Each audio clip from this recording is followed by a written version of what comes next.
ሰኒ ከአጋቾቿ አመልጣለች። እህቷም ለፖሊስ አመልክታለች። ምን እንደምታረግም ግራ ተጋብታለች። ዛጋም ናሆማ በጣም ተናዷል። እንዴት ከሚስቴ ፊት ለፊት እንደዚህ ትናገራለች ብሎ የሰኒን እህት ትንሽ ተቀይሟታል። እዛም ጋር ሂዳ እንግዲህ ሁሉንም ሰዎች እህቴን ሰኒን አምጡ፣ ጽዮን የታለች? ከጽዮን ጋር ነው መጨረሻ ላይ የተነጋገረችው። ስለዚህ እሷን ልጅ አምጡልኝ፣ እህቴ ከጠፋች ከሷ ራስ አልወርድም እያለች ነው። ሲጀመር ጽዮን ይሄን የማድረግ ችሎታውም የላትም። አሁንም ሁሉም ሰው የጽዮን እህት ናት። ጽዮን እንግዲህ እህቷ ውጭ ሀገር እንደሆነች ስለሚያውቁ በዛ ምክንያት ገንዘብ ሊቀበሉ ፈልገው ነው ወይንስ ደግሞ የወሰደችበትን ፋይል እንድትመልስለት ፈልጎ ነው? ያልገባኝ አንድ ነገር፣ እናታቸውን ለማሳከም ብለው ሌላ ያልሆነ ታሪክ ውስጥ መግባት ነበረባቸው። ኪራ ጋር ሁሉ ነገር ቢነጋገሩ ኪራ ያግዛቸው ነበር ብዬ አስባለሁ። የሰኒ እህት ደግሞ በጣም ስሜታዊ ሁና ነገሮችን እያባበሰች ነው። ሰላም ሰላም፣ ውድ የተከበራችሁ የቻናል የተከታታዮች እንዴት ናችሁ? ከኔ ጋር ሁሉ ሰላም ነው። ሰላማችሁ ይብዛልኝ ባላችሁበት ውድ ቤተሰቦቼ። ለቻናሌ አዲስ ከሆናችሁ ሰብስክራይብ አድርጋችሁ ቤተሰቡን ነባሮች እንኳን በሰላም መጣችሁ ብያለሁ ውዶቼ። ተወዳጁ የጽናት ድራማ እንግዲህ ወደ መገባደዱ ላይ እየደረሰ ነው ብያችሁ ነበረ። እረ ገና ነው ምናምን እያላችሁ ነው። ገና አይደለም፣ የተወሰነ ክፍል ነው የሚቀረው። ምክንያቱም ወደ ክፍል 60 ምናምን ስለገባ የተወሰነ ፓርት ነው የቀረው።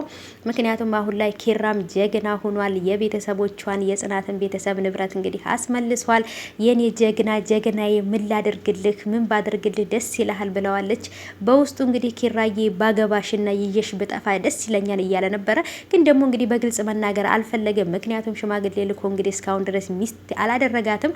እሱ በበፊቱ ላይ እንግዲህ ሰርግ ሊደገስ ተደርጎ ሁሉ ነገር ተስተካክሎ እናቱ ስለሞተች በዛ ምክንያት ነበር ሁሉ ነገር የቀረው። መጨረሻ ላይም ከክፍለ ሀገር ሲመለስ እንግዲህ አደጋ ደርሶበት ራሱን በሳተበት ሁኔታም እንግዲህ ደግሞ አባትየው በሚመጡ ሰዓትም በአባትየው ልጃቸውን ሳያዩ የመኪና አደጋ ደርሶባቸው እንግዲህ ሁለቱንም ቤተሰቦቹን አጥቷል። ኪራ ያለበት ሁኔታ በጣም ከባድ ቢሆንም አሁን ላይ ግን ከዚህ ነገር ልታወጣው የምትችለው ጽናት ብቻ ናት። ምክንያቱም ጽናትን ድጋሚ አሁንም በዚህ በረሳው ማንነቱ ራሱን ያለፈ ህይወቱን ቢረሳም በአሁኑ ባለው እንትን ላይ ህይወቱ ላይ ግን ጽናትን ድጋሚ አፍቅሯታል።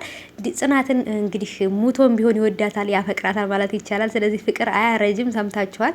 እና ነገሮች በጣም ከባድ እየሆኑ ነው። በተለይ እዛ ጋ እንግዲህ አሸብርና አስጨናቂ የሆነ ሰውዬ እንግዲህ ከባለቤቱና ጓደኛው ችት እያደረጉበት እንደሆነና ይህን ነገርም ጨበርዬ ስላወቀች ለሱ ከምነግርባችሁና ከብቶቹ ያሉበትን ቦታ ከምትነግሩኝ ብላቸው ነበር። እነሱም ደግሞ እንነግርሻለን፣ ከብቶቹንም እናስለቀቅልሻለን፣ ይሄ ሚስጥራችንን ግን ትይዣለሽ ብለዋታል። እሷም አረ እኔ ምን በወጣኝ ችግር የለውም፣ ሚስጥራችሁን እደብቅላችኋለሁ።